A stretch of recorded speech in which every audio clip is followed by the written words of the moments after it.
All right, welcome back to another episode, Real Rap. You're probably wondering why this is a Real Rap on Ruby, and it's one episode, but that's because they finally gave us a little bit to work with. Like this week wasn't that bad.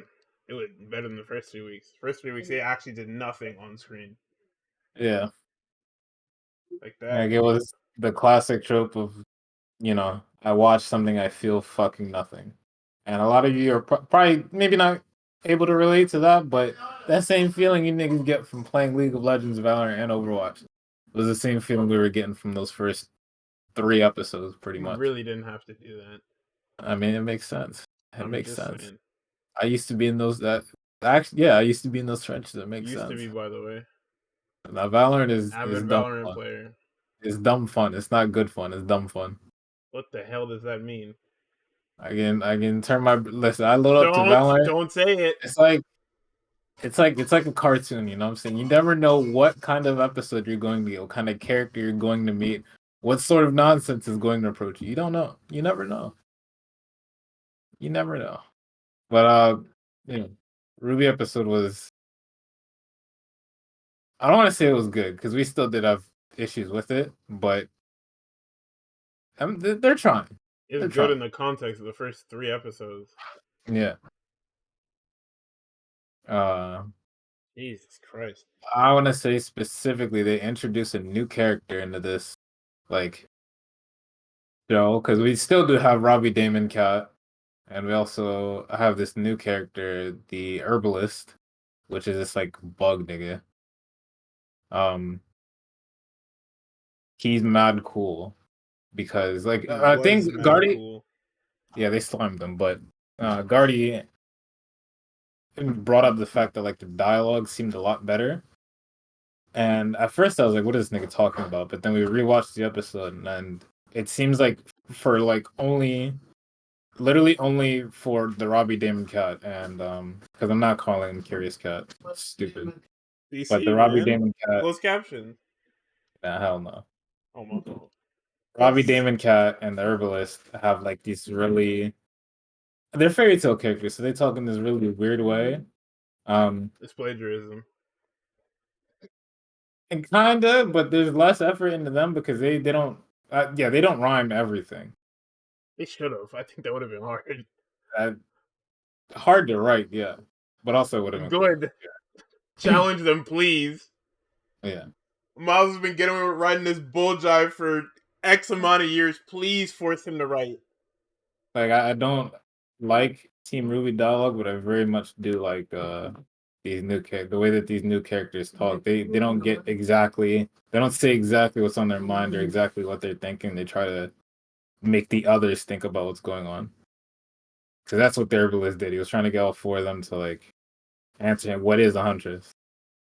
And I feel like there was a bit of like fan like response to fan criticism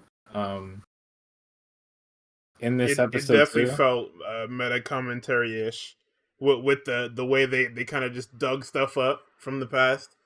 Yeah.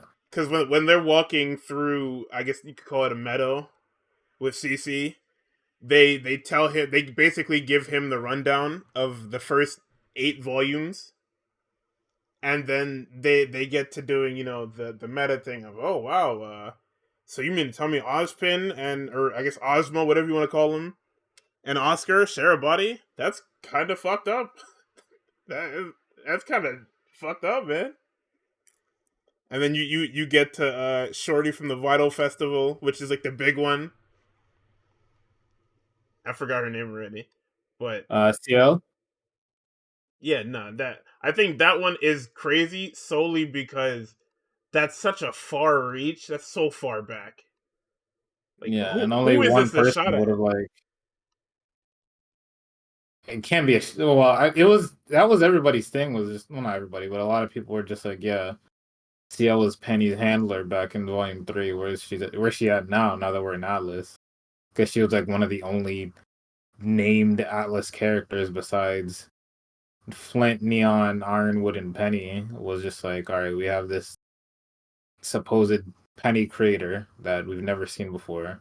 and CL, who also came to the and is Penny's teammate technically. I forgot about that. Um, yeah, because they fought together, even though Penny did all the work because she's broken, but CL was also there.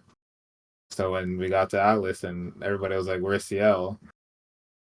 You know, we had 2 volumes in Atlas, not just one. We had 2 volumes in there. Niggas were like, "Hey, where's CL?" You know, the fucking writers are scratching the backs of their necks like Listen up, gang. wow, we have no We plans for that character. we got nothing.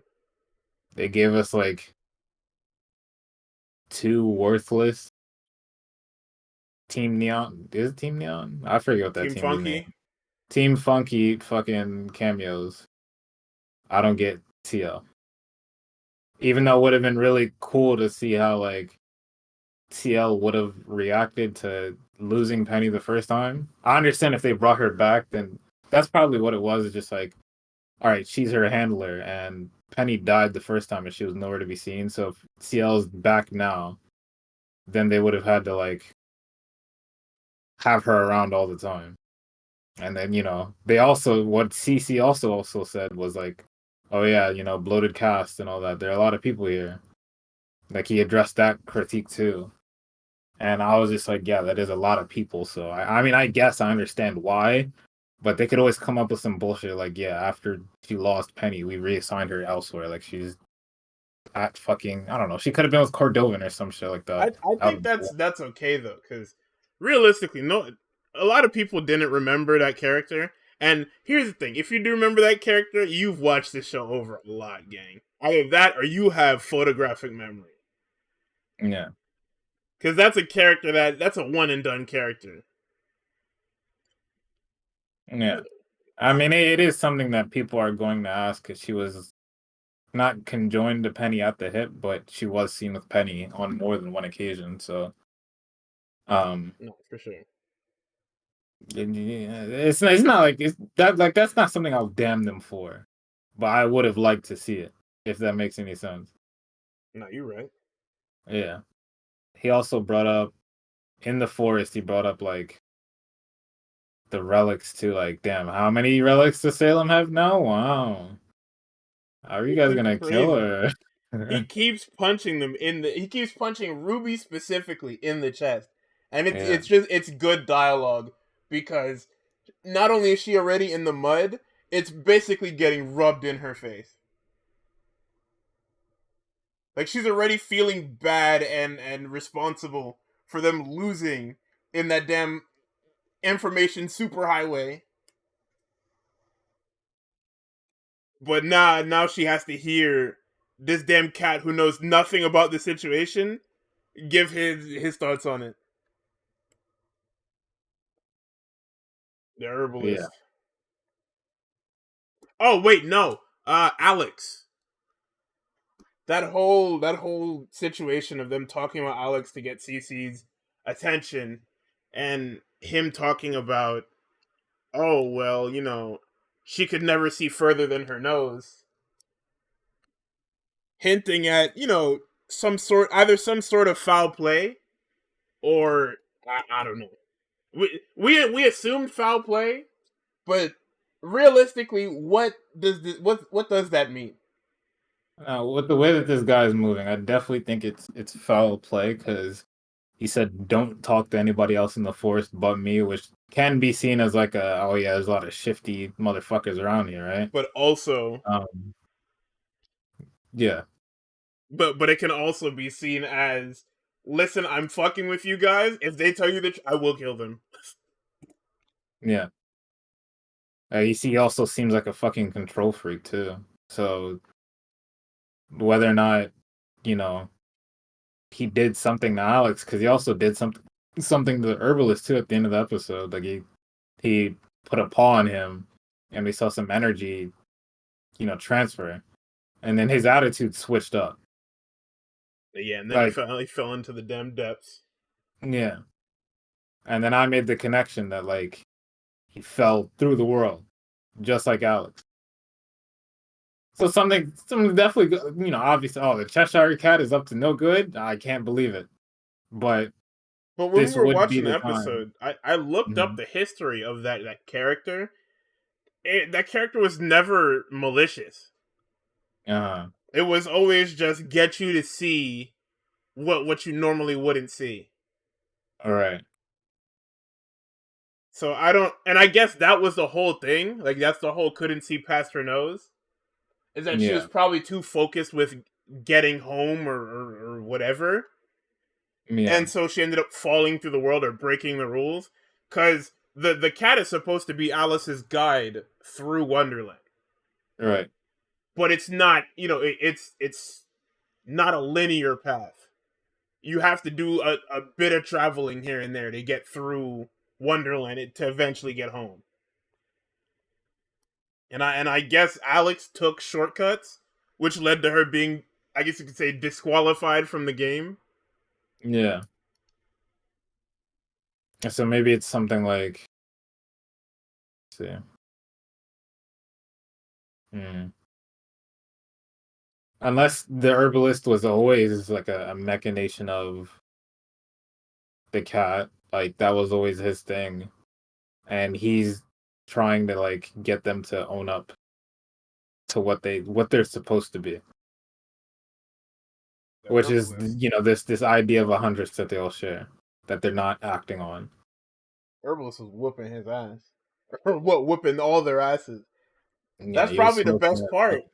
of that damn episode is. But then again, we talked about it. So the herbalist, he blew hookah smoke into their face and Uh, sent them to the inner realm, I guess you can call it. It's like the room that every human being slash character has inside your brain or heart, whatever you want to call it.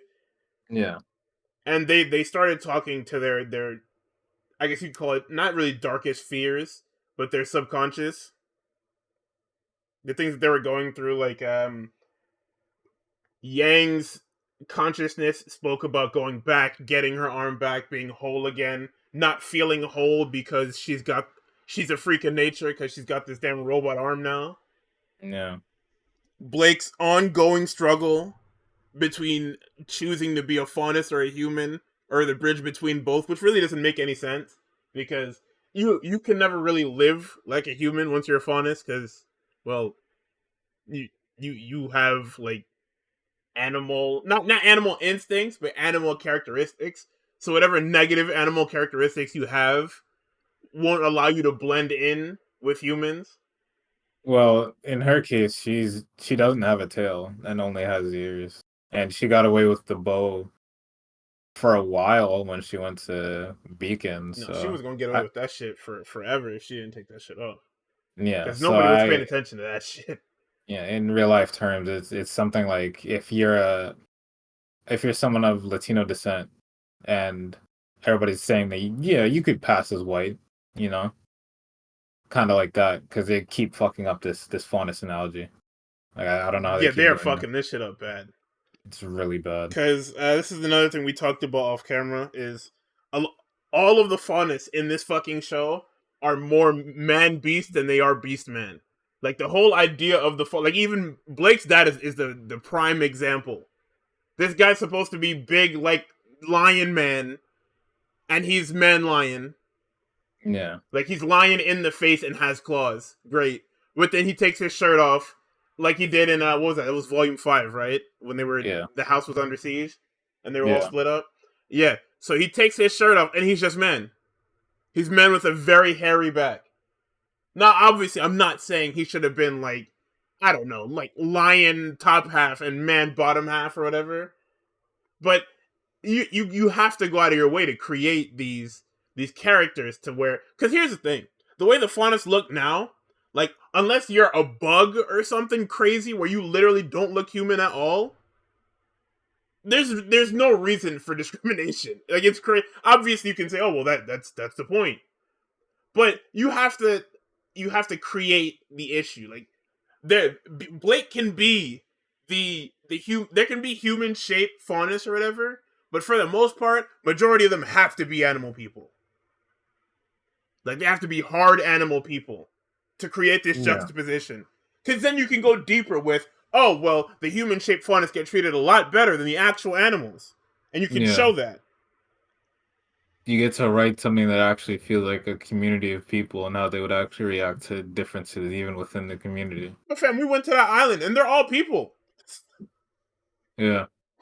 Like there's nobody with bro. Ilia's whole thing was I don't fit in because I changed colors. Fuck you, dog. Yeah. Legitimately, And it's fuck just you, like, dog. yeah, skin pigment turns different colors based on emotion. And it's just like, I mean, I guess like You that didn't is a come thing out that the womb a happens to you, fucking but lion head or some shit.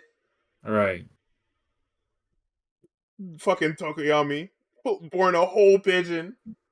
Yeah. And we bring that up because like the designs of the beast and or at least like the things that aren't humans and the ever after are actually kind of cool. You know, disregard the regular ass anime mice, but you know, the things like the fucking as goofy as they are, the fucking toy soldiers, you know, the curious cat actually is a very cool design. Same thing with the herbalist is fucking dope. And it's just like, I mean, if you guys had this in the tuck, like why didn't you I understand like by the point the show got to where you guys had the ability to make shit like this. You know, the world was already set in stone. There were no like fucking freak of nature animal people. But, you know, this is really cool and I hope somehow this carries over back to when we go back to the real world because I don't know, this shit is dope. Yeah, no. If we go back to Vacuo and I see a bunch of regular niggas with cosplay ears and tails on, I'm gonna be pissed Yeah. because And also it that's what it might feels like. the Grim also just being regular ass creatures, no, not regular ass creatures, but all having the same sort of design, it also feels like a disservice at a point. Like, cool, yeah, it's very cool, but fuck.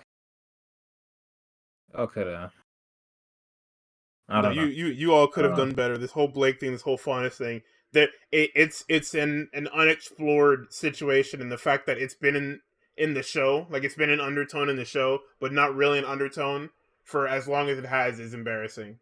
And Because if you anything, it might as makes well just take it her off the show. It might as well just disappear. If it disappeared tomorrow, nobody would bat an eyelash. Obviously, Reddit would be mad, but nobody would bat an eyelash because it didn't matter. what Blake's faunus features. No, just take out the fauna's racism shit. If you drop that storyline completely, nobody would care because it didn't feel like an actual thing. I mean, they kind of did.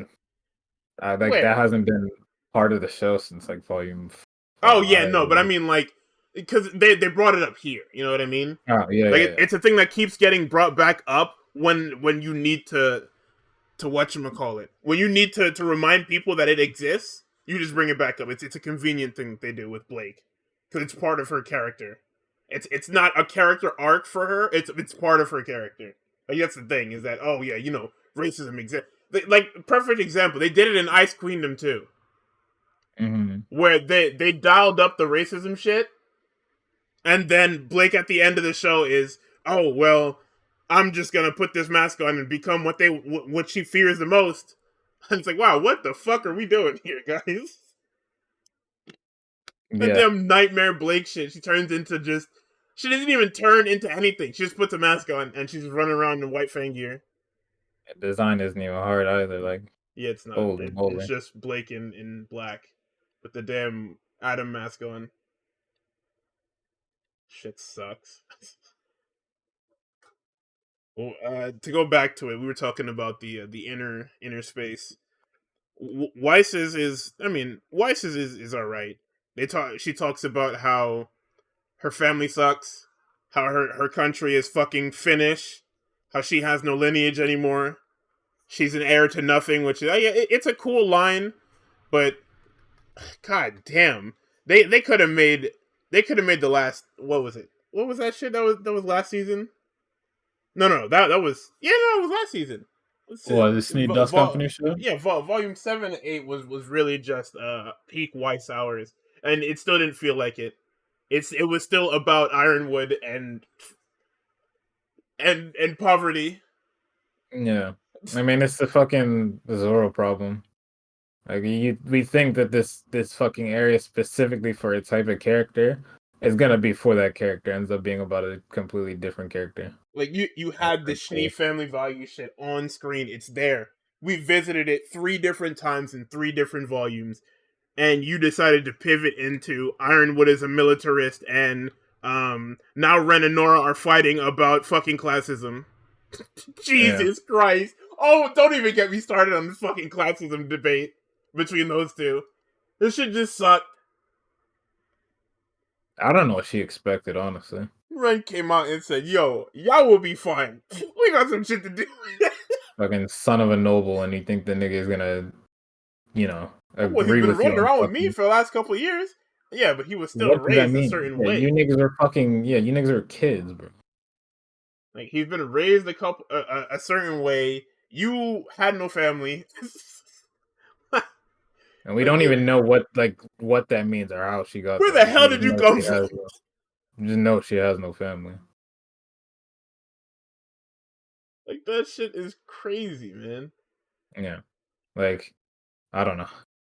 I understand that Weiss and her siblings were under lock and key, essentially, but I would have like at least one other friend that Weiss had that she hasn't seen in mad long that lives in fucking Atlas to showcase that this is where she grew up and she did leave things behind when she left for fucking Vale that wasn't just her brother because they didn't even explore that very well either. I No, feel they didn't do it at all. yeah, It that was abandonment. literally Willow being like, yo, you left him here with us. What did you expect? Okay, first of all, copping out like that as a parent is crazy. Yeah, That is a crazy. Yo, your brother is mean to you because you left him here with us and your dad beat the shit out of him. yeah. Like, holy fuck. Yeah, you left so your dad pointed all his attention and anger at this young youth. He was Like, beating the come shit out of both of us, and both of y'all just left. That's not like it's not even. It's not fucked up. Wow, it's fucked up funny. Because how is she supposed to react to that? You just dumping that, and I guess that's the point, is that Willow is a bad person, and that whole family is just bad people being bad people. on. Yeah. Like, realistically, Whitley is the purest one out of them all because he has a legitimate reason to be angry at all of them. I mean, not at the girls. I feel And I mean, he can absolutely feel like he was abandoned you because can't fight. You can't go to a yeah, yeah. But I hunter mean, at the academy. same time, I mean, don't do that. We seen. Listen, John is right there. Okay, I mean, that nigga cheated. John hasn't been able to fight for shit for fucking 6 volumes. Okay, That nigga they cheated. explicitly told me that John cannot fight for shit. He was raised. He's the men amongst women that cannot fight for shit. He was raised in a house full of women and cannot fight. That's what they told me about that character. Like, I that shit mean, is crazy, man. if you don't even need to fight to go, that just strengthens the fact that them niggas didn't do anything, and he just should have left too. No, he definitely should have, but he was the baby, so. Yeah, like there's a different dynamic about being the youngest child and bring up the idea of leaving that isn't really being like portrayed here properly. But Yeah, no, it should have. It definitely, like, the last two volumes definitely should. Well, not really volume 8, but volume 7 should have been more about whatchamacallit. It should have been more. Well, no. I guess you could say. Well, volume 5 really. Volume 5 should have explored that whole thing instead of having uh everybody come to the house and fight with this. That house, by the way, that fucking yeah, house. that house is the fucking equivalent to the fucking berserk boat. No, it's not the. It's the equivalent of a fucking Rubik's cube, dog. Because how Yeah. does this house work? Oh, you're talking about Sneeman. I thought you were talking about the Yes, I'm talking fucking about Schnee one in Manor being America. a fucking box. Fam, Yeah, you go up the stairs and it's a fucking box, but it's not a box. fucking long ass always, dog. Long ass hallways, they all loop around back to each other, but they don't. Because there's certain hallways and twists and turns you can take. But they all lead back to the main foyer. What kind of fucking house is this? It's that real fucking Atlas architecture, bro. I know. You know what? We're going to RTX, and I'm asking this nigga to draw the fucking diagram of this house. I'm not asking them to make a shit, bro. No, no, no. I need to know the diagram of this fucking house. I need him to draw it out because I know he can't draw that shit out. No, for damn sure he can't draw that shit out, man. Nigga gonna tell me, yo, let me get my notes and I'll post this to Twitter later. And then Yeah, he you never. better, bitch. I'll be waiting. Okay, but other than that, what is? Yeah, we talked about all three of them. The other three members of Team RWBY, they talk about all their issues and they confront their demons, and because they're repaired characters, like they've been in the mud and they're out of the mud, which is why I said this scene really doesn't work because it's realistically for one person. It's not Yeah. for all of them because the other three have been damaged and they come back. Like Yang has lost her arm. She's been at the point of basically killing herself. Um, Blake has been at her wit's end, not knowing who she is, and that's what Volume 5. Well, Volume 5 fixed everybody except RWBY, because RWBY was just out there gallivanting with fucking John and them. But Yeah. The idea for Ruby is that she's the, I guess, flat character whose optimism above all uh keeps her friends and her teammates, you know, uplifted enough to get any job done. And then it all comes crashing down at a certain point. But, you know, never when they need it. Like it comes crashing down and now she doesn't know what to do because it only came crashing down because she's literally technically dead. Like if this fucking ever after shit didn't exist and it's just like, yeah, you fall at the bottom of the genie shit and you die, like you die, she would have been dead. So of course she's gonna feel a type of way. yeah, Um but for the other seasons it's always like I'm gonna keep going until I can't anymore. Because I know we can do it. Like she's had moments of faltering in volume 7, but it's never been a full on like I Jesus Christ. Fucking stop, hell, man. finish. Finished. It's never been that until now. And even then, she's still kind of fighting it. Like last episode with the fucking toy soldiers. Um she was starting to like lose her way, and then she was like, you know what? Nah. Hey, get him. And she even her optimism started to come back to even inspire the fucking chess pieces to start battling. But, whenever somebody brings up Salem or Penny or any of her failures, like she's just like, oh my Yeah, goodness. she just folds back into.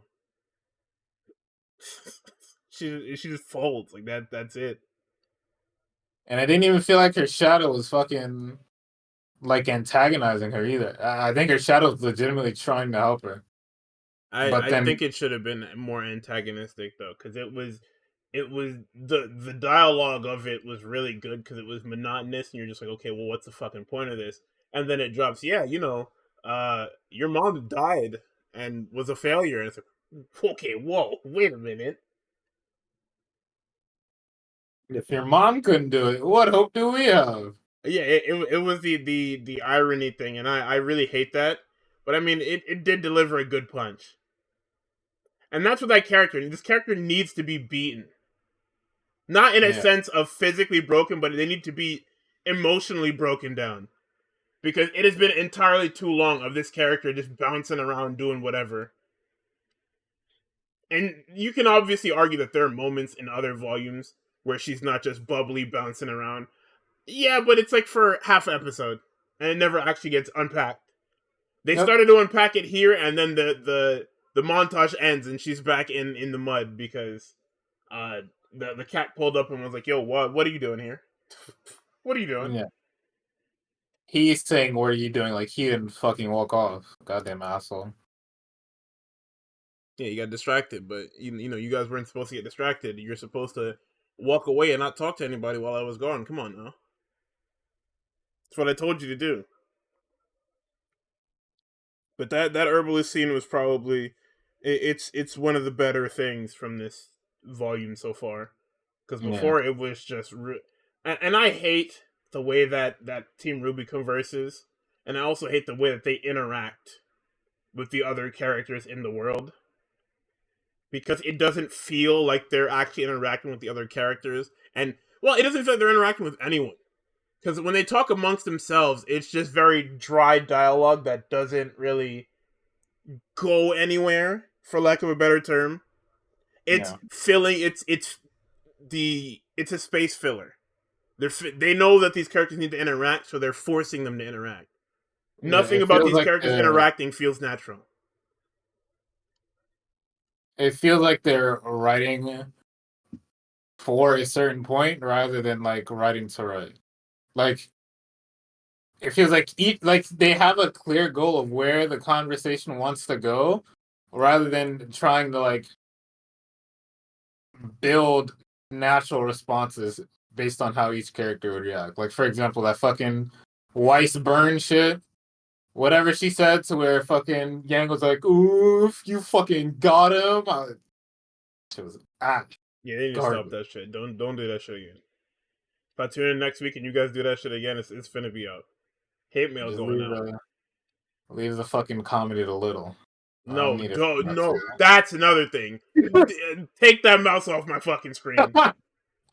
What's wrong with Little, No, bro? it's up for that fucking mouse. No, what's wrong with my guy? If they cut tension with this fucking mouse, if they end the episode with this mouse, if they start the episode with this mouse, it's up. Yo, you are hating something crazy right now. No, it's done. It's over, nigga. Oh, we are finished with this mouse business. Little. All of them mouse gimmicks too, like the cat showing up and then oh no, we're done. I smell a mouse.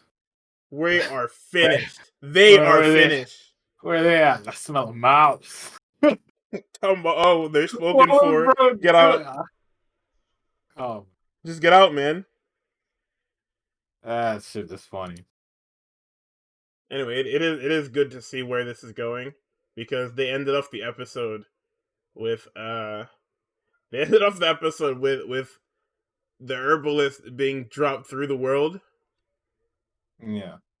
So who knows? Who knows where we're going next?